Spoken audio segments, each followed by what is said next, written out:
According to historical records, the first ancient Olympic Games can be tracked back to 776 BC. They were dedicated to the Olympian gods and were staged on the ancient plains of Olympia. They continued for nearly 12 centuries. The ancient Olympic Games were initially a one-day event until 684 BC, when they were extended to 3 days. In the 5th century BC, the Games were extended again to cover 5 days. The ancient Games included running, long jump, shot put, javelin, boxing, prank ration, and equestrian events. Olympia. Olympia, the site of ancient Olympic Games, is in the western part of the Peloponnese, which, according to Greek mythology, is the island of Pelops, the founder of Olympic Games. Imposing temples, votive buildings, elaborate shrines, and ancient sporting facilities were combined in a site of unique natural and mystical beauty. Olympia functioned as a meeting place for worship and other religious political practices as early as the 10th century BC.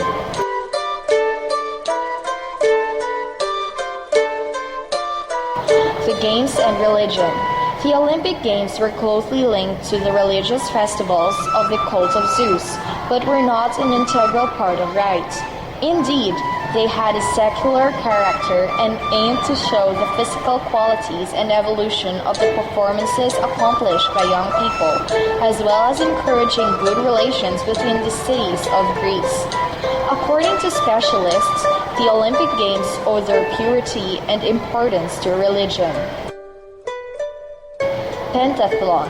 The pentathlon became an Olympic sport with the addition of wrestling in 708 BC. Running, jumping, discus throw. Running.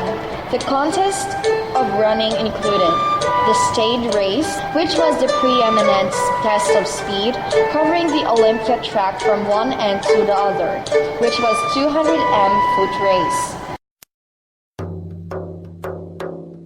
Athletes use stone or lead weights, called halteres, to increase the distance of a jump. They held onto the weights until the end of their flight, and then jettisoned them backwards.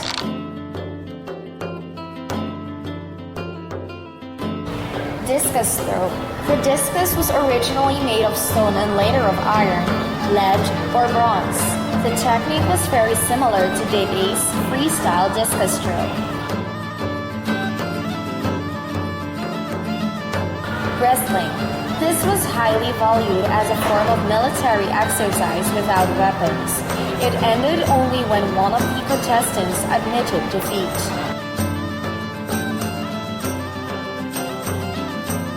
Boxing.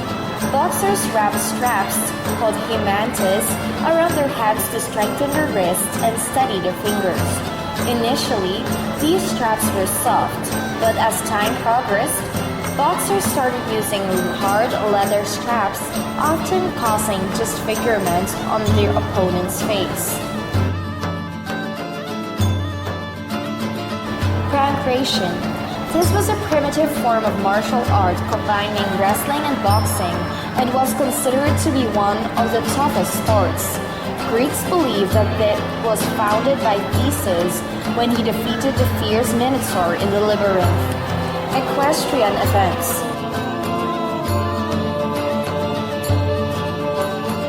These included horse races and chariot races and took place in the hippodrome, a wide, flat, open space. Victory ceremonies. The Olympic victor received his first award immediately after the competition. Following the announcement of the winner's name by the herald, a Hellanodix, which is a Greek judge, would place a palm branch in his hands while the spectators cheered and threw flowers to him. Red ribbon were tied on his head and hands as a mark of victory. The official award ceremony would take place on the last day of the Games at the elevated vestibule of the Temple of Zeus. In a loud voice, the herald would announce the name of the Olympic winner, his father's name, and his homeland. Then, the Helano de Kiss placed the sacred olive tree wreath, or cotinos, on the winner's head. Through the 12 centuries of the Olympic Games, many wonderful athletes competed in the stadium and the hippodrome of the ancient Olympia sacred area, moving the crowd with their great achievements. Although mortal, their Olympic victories immortalized them. Of the best athletes who left their mark on the sacred valley of Olympia, some surpassed all limits and became legends by winning in successive Olympic Games and remaining at the forefront of their sport for more than a decade. It is worth mentioning some of their extraordinary achievements, which, even by today's standards, would be the envy of athletes. Astelos of Croton. Astelos of Croton is southern Italy, won a total of 6 victory olive wreaths in 3 Olympiads.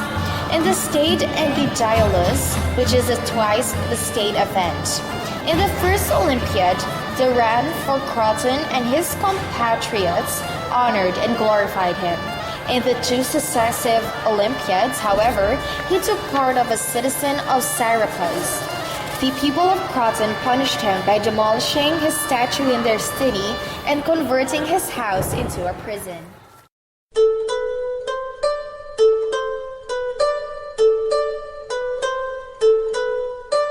The Olympics were strictly for men, as far as the athletics and combat sports were concerned. Women weren't even allowed to watch.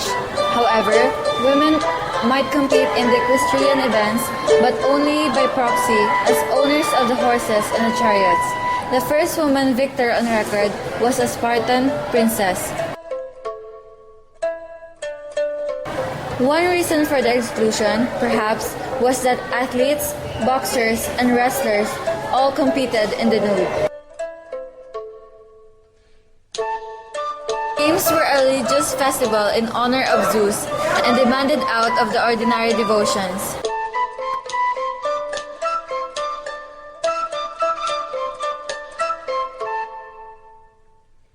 The games were a religious festival in honor of Zeus and demanded out of the ordinary devotions. Jockeys and charioteers did wear some clothes, but they were hired hands, not the owner of the chariots or horses, who alone were credited with the victory and claimed the honorific prize. Today, athletes are awarded gold for first, silver for second, and bronze for the third place finish. They also receive flowers and fame. Many Olympic medalists go on to be in commercials, magazines, write books, and even act in TV shows and movies. In the ancient times, the athletes wreath of olive leaves that was worn on their head. Their athletes were also awarded a branch from a wild olive tree. The branch was cut off the olive tree with a golden-handled knife. The winning athlete would give public thanks to Zeus, and the gods would favor the town of a winning athlete. The ancient Olympic Games only allowed people of Greek descent to participate. The Salt Lake City Olympics feature 2,600 athletes from 77 countries. Only a few hundred athletes participated in the ancient games. Only men were allowed to compete in the ancient Greek games. Athletic training in ancient Greece was a part of every free male citizen's education. The first women to compete in the Olympics were Marie O'Near and Mae Brohi. They participated in croquet games in 1900s Olympics. The ancient Olympic Games were held as a religious event to honor the Greek god Zeus. 100 oxen were typically given as a sacrifice.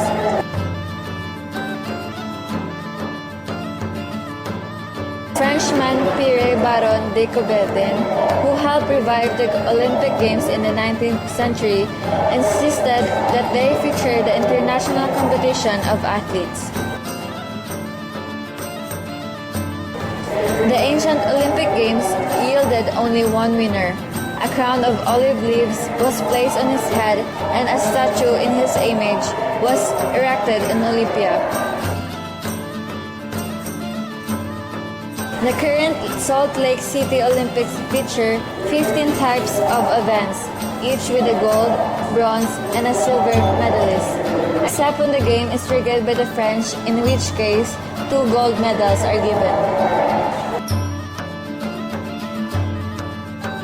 Winter Olympics are a modern invention. The ancient Greeks never thought of featuring skiing or other cold weather events for obvious reasons. The first Winter Olympics was held in 1924 in Chamonix, France. 258 athletes participated from 17 countries. The ancient games were always held in Olympia. Only the first modern Olympics has been held in Greece, though the next games will be as well. The Winter Olympics are, as she puts it, a modern invention.